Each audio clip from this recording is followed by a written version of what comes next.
दोस्तों नमस्कार, welcome to my channel law one should know. मैं आज एक और topic private defence, right of private defence और सेल्फ डिफेंस हम कहते हैं, जिसे अपनी आत्मरक्षा में जो के लिए जो अधिकार हमें मिलता है उसके बारे में कुछ आपसे डिस्कस करना चाहता हूँ, बताना चाहता हूँ। तो ये राइट ऑफ प्राइवेट डिफेंस जो है ये कब अवेलेबल होता है, पहली बात, और ये किन विशेष परिस्थितियों में मिलता है, दूसरी बात, और ये किन्हें मिलता है, हर किसी को नहीं, किन्हें मिलता है, ये हम थोड़ा सा मैं आपको बताना चाहता हूँ। तो सबसे पहले जो ये सेक्शन है आपका आईपीसी का 96, ये हमें बताता है कि राइट ऑफ प्राइवेट डिफेंस में अगर हम कोई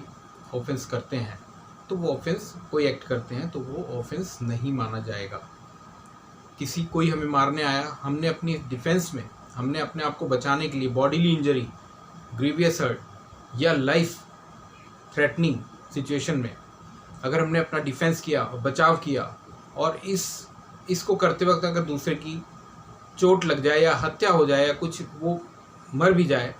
तो इसका बेनिफिट हमें मिलेगा, लेकिन कुछ विशेष परिस्थितियों में और सब्जेक्ट टू कंडीशन हमें ये प्रूव करना होगा कि हमें एक रीज़नेबल एप्रीहेंशन था, हमें एक डर था और वो रीज़नेबल था कि हमें बॉडीली इंजरी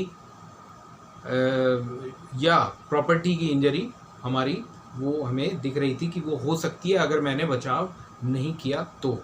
अपने लिए या दूसरे के लिए। तो ये दोनों ही कैटेगरीज प्राइवेट डिफेंस के अंदर आ जाती हैं। और ये आपकी जो बॉडी के अगेंस्ट तो मिलता ही है, अपनी बॉडी को बचाने में, दूसरे की बॉडी को बचाने में, आप जो अपने आप को बचा रहे हैं, दूसरे को बचा रहे हैं, उसमें अगर आप कुछ ऐसा करते हैं और वो रीज़नेबल है तो आपको राइट ऑफ प्राइवेट डिफेंस आपको मिलेगा। इसी तरह से प्रॉपर्टीज़ में आपने किसी प्रॉपर्टी का हार्म होने से बचाया, उसका नुकसान होने से बचाया, या अपनी ही प्रॉपर्टी को बचाने में आपने अपना डिफेंस किया। अब इसमें एक बहुत इंपॉर्टेंट चीज़ है एग्रेशन। क्या वाकई में ही जब आपने अपने आप को बचाना चाहा तो उससे पहले जो व्यक्ति आपको मारने आ रहा था उसका एग्रेशन कितना था? ये एक बहुत इंपॉर्टेंट क्वेश्चन होता है कोर्ट्स के सामने कि वो एग्रेशन किस टाइप का था, जिस पर पूरा केस डिपेंड करता है। तो अगर वो रीज़नेबल था, अगर वो बिल्कुल क्लियर था कि हाँ ये इन्होंने एग्रेशन बहुत ज़्यादा किया और इनके इस एग्रेशन से इतना नुकसान हो सकता था, तो कोर्ट ये देखती है कि फिर तो इन्होंने जो सेल्फ डिफेंस में अपना एक्शन लिया है वो ठीक लिया है। तो प्राइवेट डिफेंस, सेल्फ डिफेंस जो है वो तभी मिलता है जब हम कुछ नियम फॉलो करते हैं, जब हमें कुछ चीज़ें हम समझा पाते हैं कोर्ट को कि ये हमने ईमानदारी से रियली हमने ये अपने आप को बचाने में यूज़ किया, या हमने अपने आप को बचाया। अगर मैं ऐसा नहीं करता तो मेरी हत्या हो सकती थी या मुझे ऐसा ग्रीवियस हर्ट हो सकता था।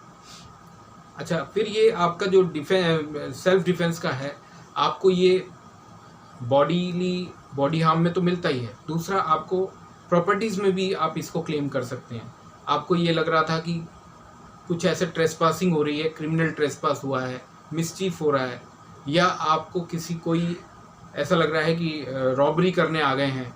और वो आपकी प्रॉपर्टी को नुकसान कर रहे हैं, आग लगा सकते हैं, और आपने उस वक्त भी अपना एक रीज़नेबल डिफेंस किया और आपने कुछ ऐसा एक्ट किया जिससे कि बचाते वक्त, अपनी प्रॉपर्टी को बचाते वक्त उसको जो अपराधी है उसको कुछ चोट लग गई या उसकी डेथ भी हो गई, तो आपको जो राइट ऑफ प्राइवेट डिफेंस है वो मिलेगा। लेकिन आपको ये प्रूव करना पड़ेगा और कोर्ट भी ये देखेगी कि आपकी बात में कितनी सच्चाई है, कितना दम है। तो राइट ऑफ प्राइवेट डिफेंस हमेशा हर एक को नहीं मिलता, ये किसी खास विशेष परिस्थितियों में और पूरे केस को देख करके केस टू केस बेसिस के आधार पर ही मिलता है। तो दोस्तों मेरे यहाँ तक ख्याल है आपको ये समझ आ गया होगा, और ये अभी पार्ट 1 में मैंने बनाया है, और इस पार्ट 2 में इसको थोड़ा और आगे बढ़ाऊंगा। आज के लिए इतना ही। Okay, thank you, take care.